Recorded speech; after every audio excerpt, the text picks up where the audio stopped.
आज 24 तारीख हळदी होती आणि हळदीची शिदोरी अशा प्रकारे सोडतात. 5 सुवासिनी बायका हळदी कुंकू लावतात आणि शिदोरी सोडतात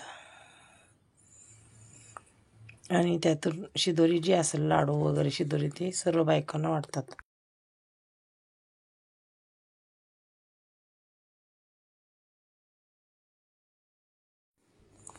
हळदीची शिदोरी सोडतात. ही माझी बहीण आहे बघा. खूप खूप म्हणजे खूप हसवते ती. कुठेही कशीही काही जोक करते आणि एवढी हसवते ना, सगळ्यांना हसवते ती. मला नाव घ्यायला लावलं आणि कुणीच नाव घेतलं नाही आणि लगेच शिदोरी सुटली अशी करते बघा ही. मग शिदोरीमध्ये लाडू निघाले आणि ते सर्वांना वाटले लाडू.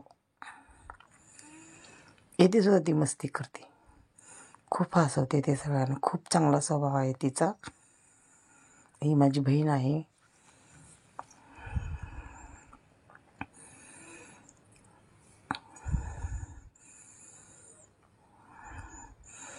सर्वजण हळदी कुंकू लावल्यानंतर प्रत्येकजणी हळदी कुंकू लावायचं असतं, प्रत्येकजणी नाव घ्यायचं असतं आणि अशा प्रकारे हळदीची शिदोरी सोडली जाते. हळदीचा एक कार्यक्रम खूप सुंदर प्रकारे असतो. नंतर मग मुलगा आणि मुलगी यांना दोघांना आंघोळ घातली जाते. आंघोळ घातल्यानंतर मग हळदीचे कपडे वगैरे नेसून मग त्याच्यावर हळद लावली जाते. खूप थंडी असल्यामुळं आम्ही त्यांना आंघोळ घातली नाही, फक्त हातपाय वगैरे धुतले, डोळ्याला पाणी लावले. खूप थंडी होती.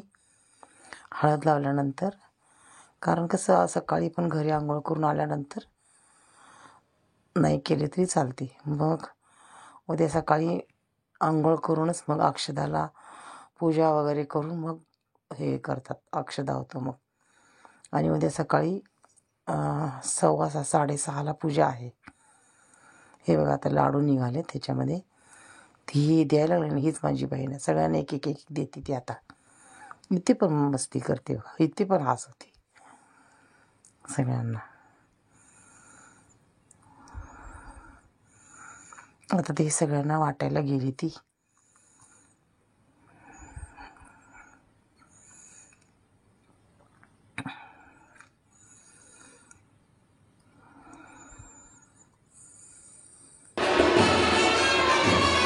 मुलगी आलेली आहे, हळदीला बसलेली, हळदीची पूजा चालू झाली. हळद लावायच्या अगोदर पूजा असते.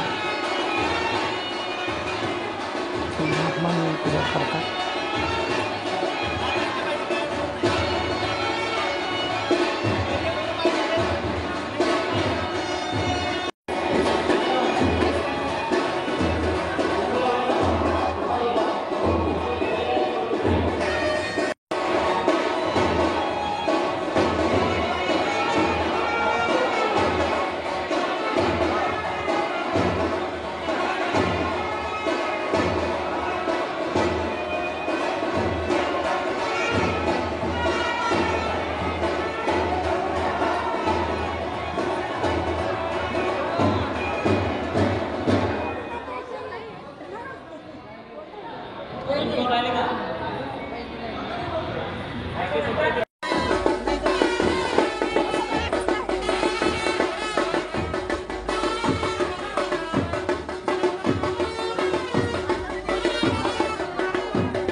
मस्त व्हिडिओ काढतो